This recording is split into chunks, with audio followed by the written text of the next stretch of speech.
So welcome everybody. My name is Martha Creek. You can reach me marthacreek.com, and my email, phone number, and all the ways to contact me are there, as well as videos, podcasts, and all the resources that I have been blessed to serve in some way to make, and I've put them out for any of your benefit too. And this is a mentoring moment. This series I call a mentoring moment. And I'm very honored. This man, John, who you're about to meet, some of you will be meeting, some of you will be cheering on because you already know John and his work and what he's about, is here specifically today to speak about our human learning processes, and particularly our human learning processes around grief and the fierce nature of grief for some of us, and then directly awakening from grief and finding our way back to joy, which is the title of the book. So welcome, John Welshons.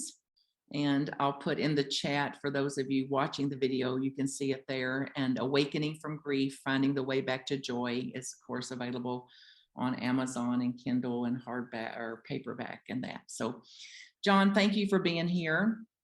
Oh, thank you for inviting me, Martha. It's wonderful to be with you. Deepest bow to you. And you'll hear we're featuring another upcoming series in March that I'll say more about at the end of this. So this is all on the website as well. So when I hear, John, even the notion of awakening from grief, it's like I immediately go, yes, yes. Sign me up, sign me up, sign me up. Like, get me out of here. Like, get me out of here. Also, I have a call to know that grief has served me, as you say in the book, a very unique opportunity to develop deeper relationships with the divine, with source, God, whatever somebody calls it, and to a fuller life experience. And I never wanted it to be that my deeper and fuller experiences had to be through pain or loss. So it's like the antithesis of looking for love in all the wrong places versus looking for love, especially love, and opening to love, expanding our hearts through these losses and through grieving. So just jump right in here and say what you need to say, and say what you mean about your own experiences of grief and its transformative effects to our awakening. Well, thank you. That's a great introduction. And by the way, here's the book that we're referring to. This was the first book I published, Awakening from Grief, Finding the Way Back to Joy. And the essence of the title is not to suggest that grief is us being asleep. It's certainly not that. It's rather like us being in a fire or in the midst of a nightmare that we'd like to wake up from. And it also suggests in awakening, I'll tell a brief story. When I was working with my dear friend and mentor, Stephen Levine, back in the 1980s, the first time I set up a workshop for him, which was going to be serving people who were dying and people who were grieving over loss, I said, so what will be the title of the workshop? And he said, Being Fully Alive. And I thought, that's very interesting, that within that title, within that, he was communicating basically that what is happening when we're grieving is essentially that we've been asleep and we have been sleepwalking through life. It's like the culture trains us to do that. And we always think we have later, later I'll be nice, later I'll be loving, later I'll get around to that, later I'll, whatever. And some of the greatest, wisest teachers have tried to tell us, no, that's not true. That's an illusion. And it doesn't matter how long it takes for us to realize that's an illusion, we eventually realize it's an illusion. And it's an illusion because the only moment that life is ever happening is this moment right now. And if we're not awake to that, and if we're not awake in this moment, then we're essentially sleepwalking through life. We're always thinking about the future, I'll be happy later, or we're thinking about the past. I was so damaged by my past that I can't possibly be happy now. Or in the case specifically of the grief over the loss of a loved one, we're often besieged by thoughts about how we could have done better while they were alive. Or in a relationship that was difficult, we're besieged by thoughts about they could have done better while they were alive. They could have been nicer to me and more loving, and whatever it is, it's a very complicated experience. And anytime I think that we try to boil grief down to something simple, we go astray. Now, I like to think of it in terms of the Buddha's teaching, in which he offered in his first sermon when he became enlightened 4 noble truths. And the first truth is life involves suffering. Now, we don't like to hear that, and he wasn't saying it in essence to say, like that terrible bumper sticker that says life sucks and then you die. That wasn't Buddha's message. His message was this life on this planet in these bodies is inevitably going to involve disappointment, sadness, betrayal, feeling physical ailments, pain in the body. That's just the way it is. And so he was saying, if we don't acknowledge that that's the way it is on this planet, then we can't be happy, because we are feeding the delusion that happiness will come later. He was just saying, if you don't have it now, when will you ever get it? So how do you deal with loss? How do you deal with suffering? How do you deal with sadness? His second noble truth was the cause of suffering is desire or clinging or attachment, meaning that if we didn't desire for things to be different than they are, we could be happy now. If we didn't desire for people to be different than they are, we could be happy now. That doesn't mean that we just sit back and let whatever happens happen. It means that there's nothing we can do to change anything that's happened up until this moment. Nothing. And that has set in motion forces that will have an effect going forward. Again, the only moment we have is right now. So right now, when we're dealing with losses, when we're dealing with sadness, let's try to use them as a way to wake up out of this sleepwalking stupor that many of us walk through life in. And if the lesson is one in which we look back and say, oh, I thought we had so much more time. I thought he or she had so much more time. I thought we would have the time to have great experiences together, or I thought we would have the time to heal the difficult experiences that have already happened. But that time was an illusion. What we have now is the opportunity to begin to wake up in this moment so that we can begin to engage with life differently in a more vibrant, vital, alive manner. So we start to realize that if we're going to be loving, we have to be loving now. If we're going to be forgiving, we have to be forgiving now. If we're going to be happy, we're going to have to find a way to be happy now. And that's all possible. When I was writing Awakening from Grief, one of the things that inspired me, Martha, was the recognition in my own life and then in the lives of many of the people that I had dealt with over the years, that some great loss, some great disappointment, some unwanted, unexpected change in life when we look back on it, we might say that was the worst thing I ever went through. I never want to go through it again. I wouldn't wish it on my worst enemy, but boy, did I grow during that time.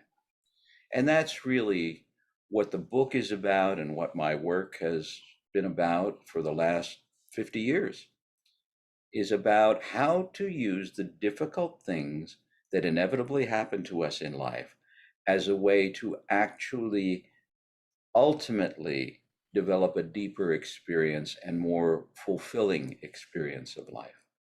Yeah, thank you for that. And I was struck when we talked last, John, was so much that you said that was what I have believed since I was a kid. It's like what I knew as a kid, and that I naively had taken it on that I'm on earth to end suffering, that I personally am here to do, and that I can encourage people, don't do this, don't touch a hot stove, it won't burn you, don't do this, do that. And then I've even bought into programs, into philosophies, into self-help, into things that said, if you do this, then you won't suffer. If you do this, you'll suffer less. And then the naivete of that, all the while, deeply in my being, I accepted, I knew that suffering is included in the human experience. And that my resisting that and my delusion about that, or my denying that, or pretending about that, was creating even more suffering. So it's like the remedy is here.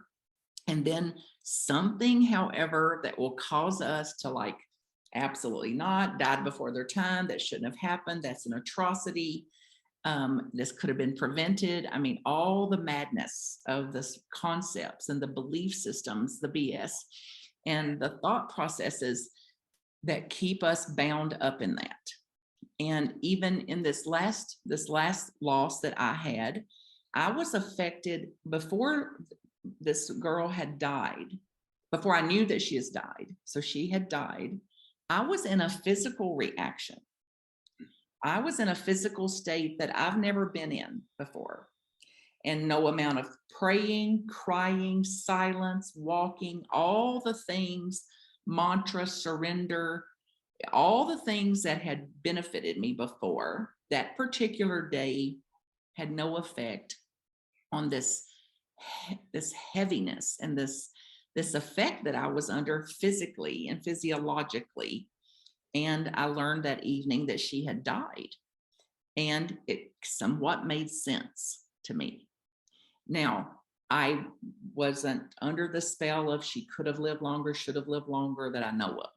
That it was like, this is reality, this is completion, this is what it is. And some belief I still likely will take to my grave along the lines of, death cannot and will not take her from me. So that there's a different relationship with that. And then I had a memory of when I was 14, my namesake, my Aunt Martha, died. And I was on my way, very happy day. I was a softball star, and we were on our way to a softball game and headed off the hill to the softball field. My cousin walks up and says, "Hey, did you hear that Aunt Martha died?" Mm. And I fainted. I fell to the ground like a vacuum cleaner with your vacuuming and it comes unplugged. Period. Something happened, like a short circuit of my system. So speak to that a little bit. What's your understanding of that? Or people that have similar experiences like this, that it felt like it was something beyond a mental construct or a belief system, but something in our wiring. Well, I think with the young woman who died suddenly, and your feeling of uneasiness all day that couldn't be quelled by any kind of spiritual practice, that to me is just evidence of the absolute fact that we are all connected. And there are these times we all have the ability to have psychic or clairvoyant perceptions. And sometimes we don't know, and sometimes we just have that kind of queasiness that your feeling is something is not quite right in the universe or in my portion of the universe. Um, and, obviously, you had a very deep heart connection with her. And so you could feel the ripples in the ether, kind of, that something had happened to her, and yet not knowing Yeah. that that's what the feeling was.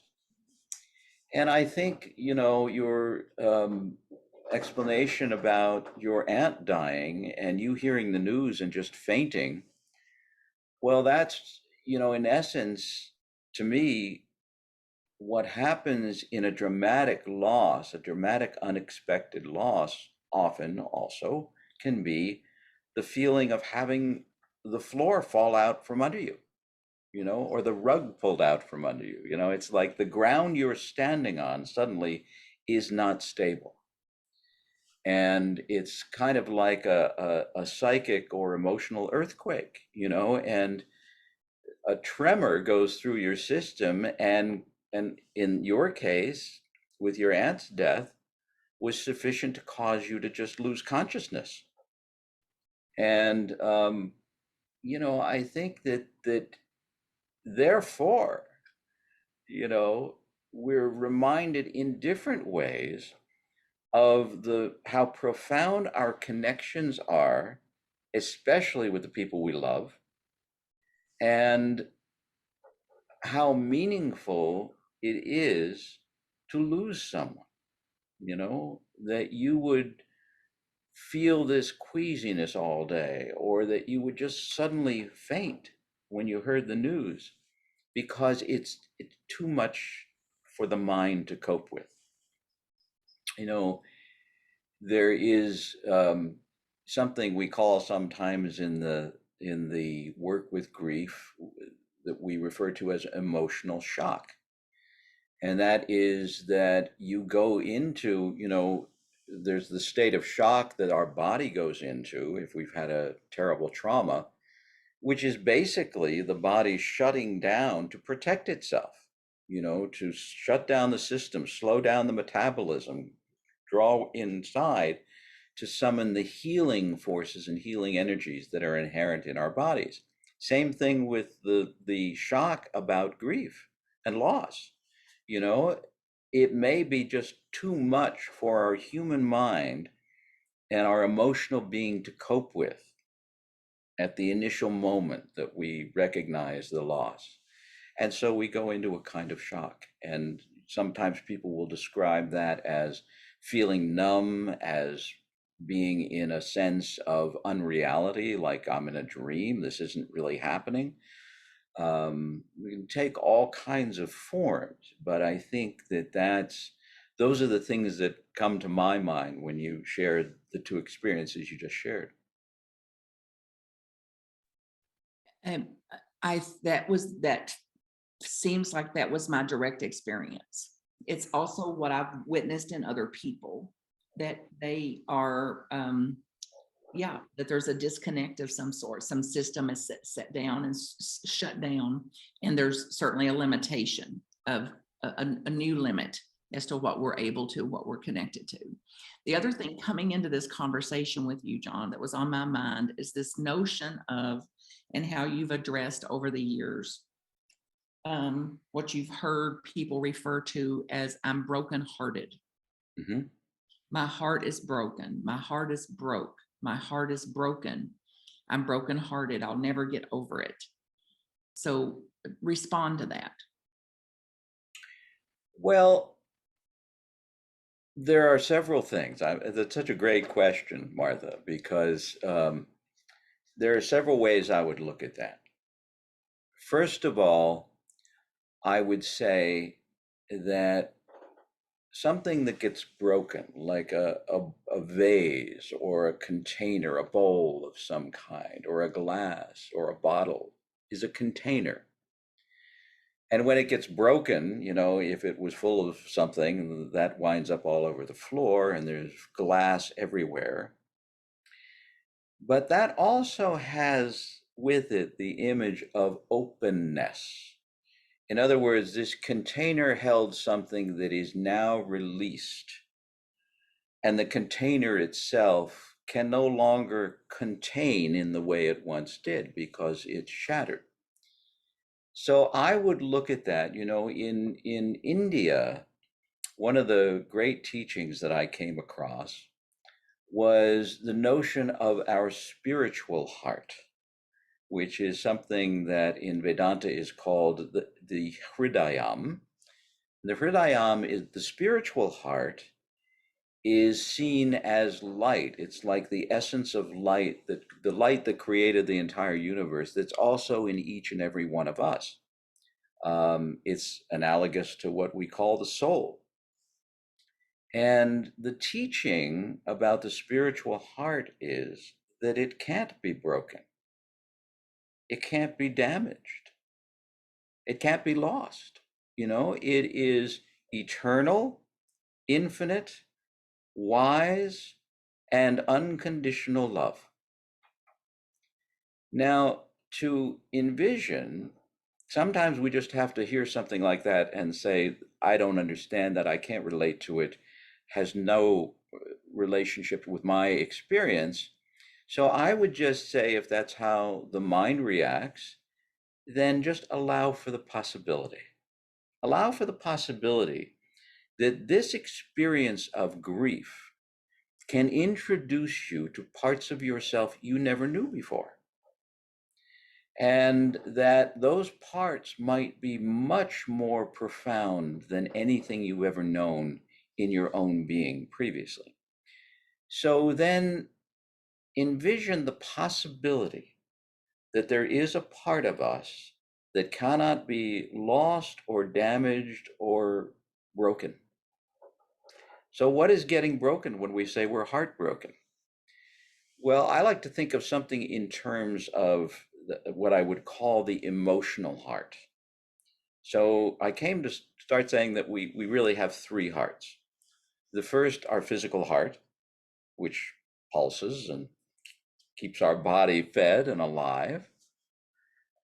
The second, we've already talked about the spiritual heart, which can't be lost or broken or damaged.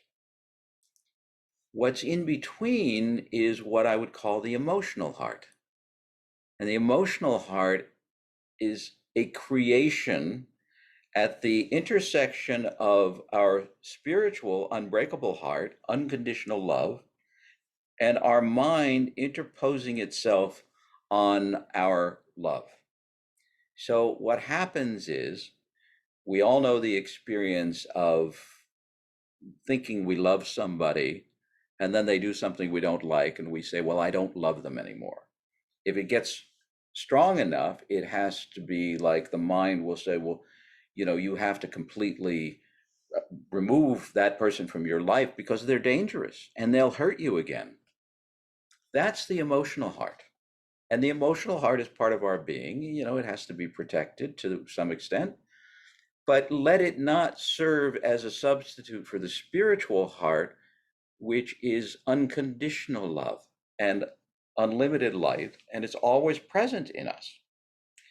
So, what's broken when we go through a difficult loss is the emotional heart. And in a sense, that is a blessing. It's a blessing because that heart, that emotional heart, has constricted the spiritual heart with all kinds of thoughts and ideas and opinions. And, it's like you, Ram Dass used to say, one of the things we do in relationships is we say to each other subtly, you pretend you're who you are, and I'll pretend that you're who you think you are, and you pretend that I'm who I think I am, and then we'll get along fine, right? And then one of you does something or says something that doesn't fit into that model, and suddenly the whole thing falls apart. So, what I'm talking about in the spiritual heart is a part of us that literally loves unconditionally and forgives unconditionally. It's not even an issue for the spiritual heart. there is forgiveness. And so what that forgiveness means when we're working, for instance, there's a series of meditations that I teach about forgiveness. But I always like to say forgiveness isn't intended to condone acts of cruelty or unconsciousness or dishonesty. It's simply meant to help us remove the boulder of resentment that's blocking the entrance to our own heart. So if we're saying that inside us, in the deepest place, is pure unconditional love, how do I get to that? Well, the route is through letting go over time of fear and anger and resentment. And that's frightening to the mind and confusing. So it's a process. It's a process. Do I want to live in the pure joy of love, which is my essential nature? Or do I want to live in my mind, which is frightened and angry and judgmental and thinks that my life has been destroyed by whatever I've lost? And I'm just suggesting no. Maybe there's another possibility. Maybe the possibility is that, and I'll just say one other thing about this because it's an interesting illustration. I often have people contact me after they've lost their spouse of 50 or 60 years. They've been together, or any period of time, really. And they say, I don't know what to do. And I'll say, well, let me ask you something. Is there anything about that relationship that I know you love them dearly. I know that you can't imagine living without them. But was there anything about the relationship that kept you feeling constricted or confined, or like certain things you couldn't do because your partner didn't like them, certain foods you couldn't eat because your partner didn't like them, And they start to come up with all these lists, which they think are, well, isn't this an insult to my loved one? I said, no, no, it's just who you are. I'm just saying that in the midst of this loss, among other things, you might find a kind of freedom that you didn't have. You might prefer probably to have your loved one back. But I do want to invite you to take a look at some of the things that the relationship was prohibiting in your life and just see that you have a certain kind of freedom now that you didn't have. So it's all balance, because, I once was dealing with a friend of mine who had a very difficult father, like I had a difficult father. His father was also an angry alcoholic who was very abusive throughout his life.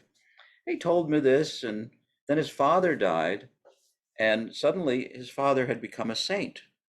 As he was talking about him, oh, my wonderful father. I said, I never heard you talk about your father that way before. He said, well, isn't it just wrong to say negative things about someone who's died? I say, not if they were true, So part of your acknowledging your grief has got to encompass the fact that there was a lot of grief in the relationship while the person was alive,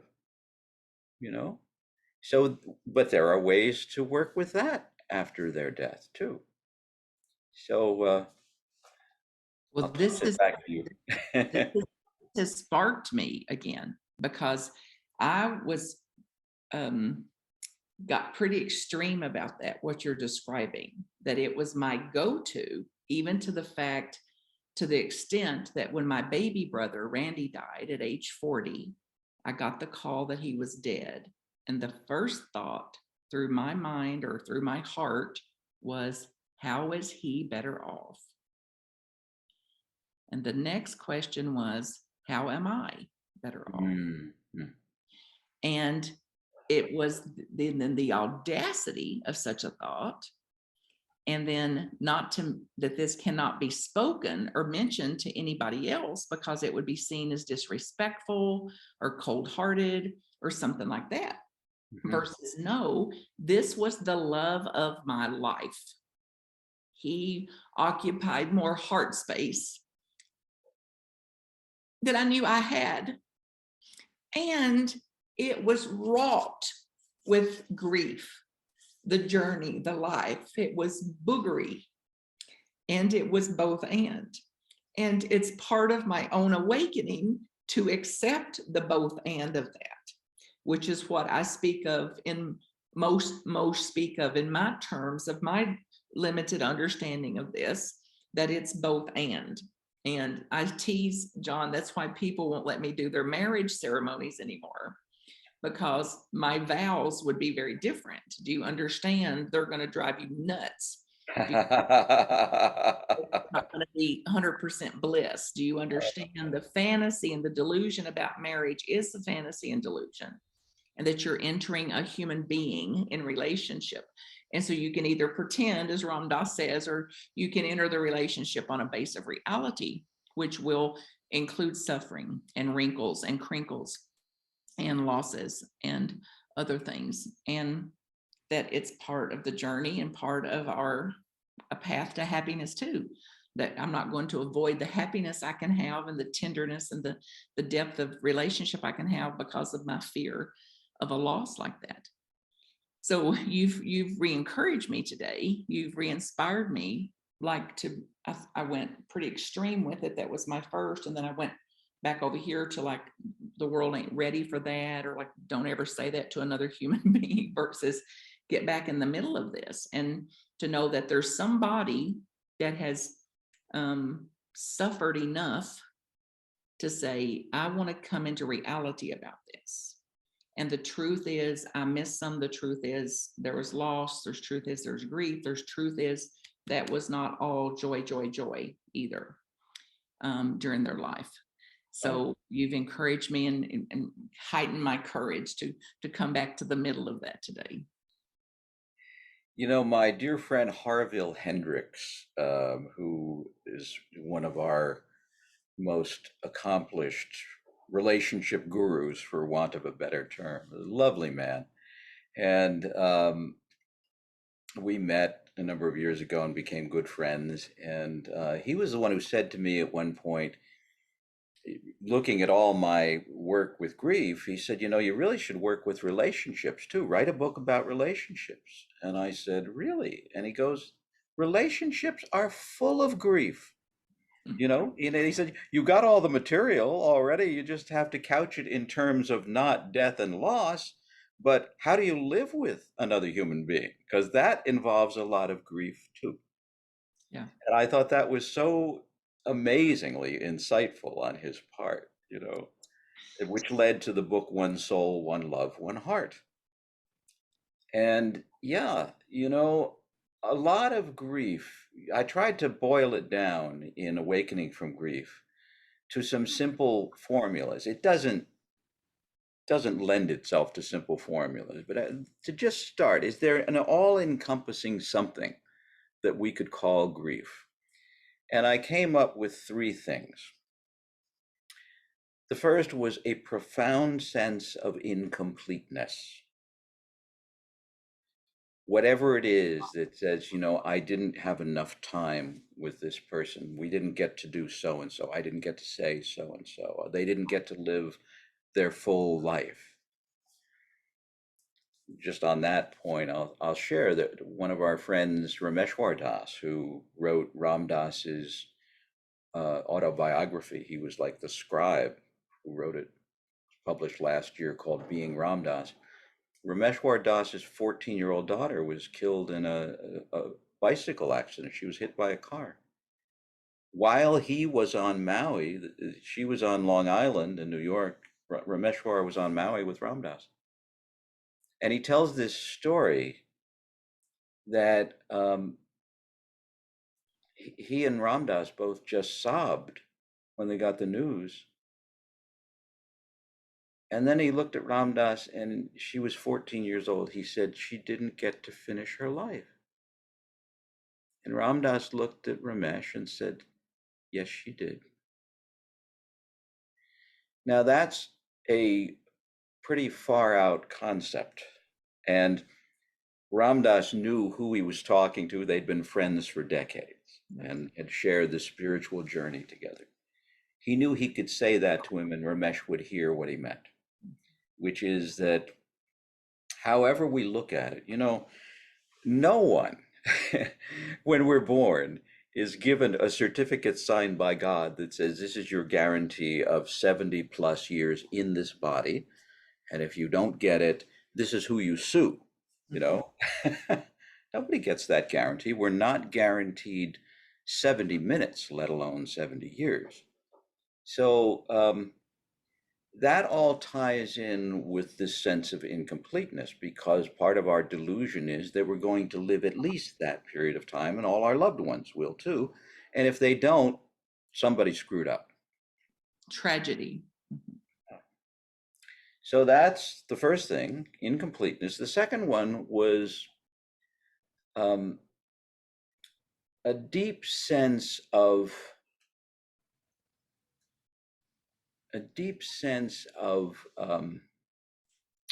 well, I could say it best by saying something that my friend Charlie Garfield said once. He said that grief is the impotent rage of being born into a universe of change. In between those, found sense of incompleteness, sense of lost, grief, sadness over lost opportunities. We never had the chance to do so and so. I never told them I loved them, forgave them, or I'm sorry that I did so and so. So I think those are the three things that we really deal with they have many different permutations in our experiences, but incompleteness, lost opportunity, and impotent rage of being in a universe of change. There's nothing we can do. That's what Buddha was saying. You cannot control it. You can't control change. You can't change the fact that everything in this realm is impermanent. Everything is impermanent. So if we start from that standpoint and say, well, if those are bedrock principles of life in human form on planet Earth, how can I use the heartbreak I'm feeling, this pain, can be literal pain sometimes in the heart. How do I use this to open my heart so that I don't keep sleepwalking through life? Yeah. Well, I love the question. And my direct experience was at that death, the death of Olivia, that my heart, some heart dissolved. And it's as descriptive as I can be about it. And I didn't mind. Mm-hmm. Like it was that part that wasn't real. Like that was a part of the part that wasn't real, that it dissolved and it reformed. And I used words like recalibrated, reiterated. And then I heard myself one day say, my heart reformed. I have a reformed heart. And even your metaphor about the vase breaking, it's like, it felt like it's a bigger heart. My reform, the reformation of my heart is a bigger heart, a stronger heart. It's also a heart that feels more awakened. It feels more in tune with reality, less fragile, less apt to break. So it's like I grew into or leaned into or awakened to the spiritual heart that you described earlier in our conversation here, John. So it's not just theory. At some point, it's like that's a great example, a metaphor, but also a direct experience of the aspects of the heart that I live into today and that I live through in that loss, and I'm extremely grateful for. Yeah, it's amazing, Martha. A lot of times people will come to me and I'll say some of the things that I've shared so far, and they'll say, well, I just can't conceive of that. I can't imagine anything will help this pain that I'm feeling. I can't imagine any way I'll ever be happy or alive again. But then, down the road, we keep working together, and little by little, someday they may come to me and say, you know, I'm starting to get it. Yeah. I'm starting to get that there is a bigger experience of life that was contained within the shattering of that heart that I thought was my Yeah. connection to life. Yeah. Yeah. And it And becomes a bigger heart. Yeah. takeaway of when we talked before in that grief series, that tsunami of grief series that we did together, and you gave that example of we're born into this delusion that you've got a certificate that says you'll live 70 plus years and everybody you love will, and then I've added to it since then, oh, and by the way, you won't ever have any pain, like you can drop a bowling ball on your toe, it will not hurt. Oh, you'll have you won't have any wrinkles. It's like the because that contains as much grief or more grief for some than the death itself. That's right. The loss of the fantasy that comes with what you think this life is going to be, that you're going to be fully accepted, appreciated, approved of, that you certainly won't have to bear betrayal or abandonment or rejection or anything like that, versus the certificate came with Alpha and Omega. Welcome to Earth. You'll experience Alpha and Omega, everything that is here. And Full Monty. yes, yes. And to the degree that you accept this or understand this, do you accept your mission? The Mission Impossible movies, this is your assignment. You either accept it or you don't. And to whatever degree I don't accept it will equal intense suffering for me. What is that line from Fiddler on the Roof that Tevye says? He meets up with an old friend and says, what have you been up to? And he said, oh, I got married, I have children, I have a job, I got the full catastrophe. Yeah. But that's very poignant and it's true. And, it's if we were to find a way to stop resisting the way this planet works and the way these bodies work and then sometimes don't work, that actually opens the door again to a much greater happiness, because as long as we're thinking that every time something happens that we don't like, or that we can't create something that we want to exist, that we're thinking that God screwed up or the universe has screwed up or some individual has screwed up to make our life miserable. No, I mean, this is just the way it is. And, it's like sometimes I'll say to people when we're having a meditation class and we're all peaceful and joyful and, oh, this is so great. And so don't lose sight of the fact that right now, in this moment, while we're all sitting here in bliss, there are people on earth living through conditions of war, poverty. There are mothers watching their children starve to death. It's all happening right now. Yeah. And if we lose sight of that, we lose part of our humanity and we go back to sleepwalking again. Yes. Yeah. So humanness, humanity. Yeah. Yeah. And the full Monty, as you say. So that'll be takeaways from today. Yeah. So thank you again. So onesoul.onelove.com. One soul. Right. Or johnwelshons.com works also. JohnWelshons.com. Contact, get the books, join the meditations, events all around the world from this highly respected spiritual teacher. It's such an honor for you to come in today to let me be any part of this, of your journey. And I bless this as we put it out into the world, that it's going to be meaningful and transformational for somebody that's ready for it. Well, thank you so much, Martha. It's just wonderful being with you. And I really appreciate the work that you do and your invitation to come on this afternoon and share with your audience. Okay, so I'm shredding my birth certificate. Well, don't, because you may need it for something, you know. I mean my the fantasy based one. Fantasy certificate. My Yeah. fantasy certificate. I'm gonna recommit to doing a little shred of that each morning when I start my day, that this delusion is loosening. I'm loosening the delusion around me. All So we have is now. I'll see you on the series. All we have is now, and to your now, and to your heart, and to all of your heart, all 3 or 30 or 33, whatever you have. I bow to it. Yeah. All right, my dear. Blessing. Bye. MarthaCreek.com to contact me. Thank you for being here.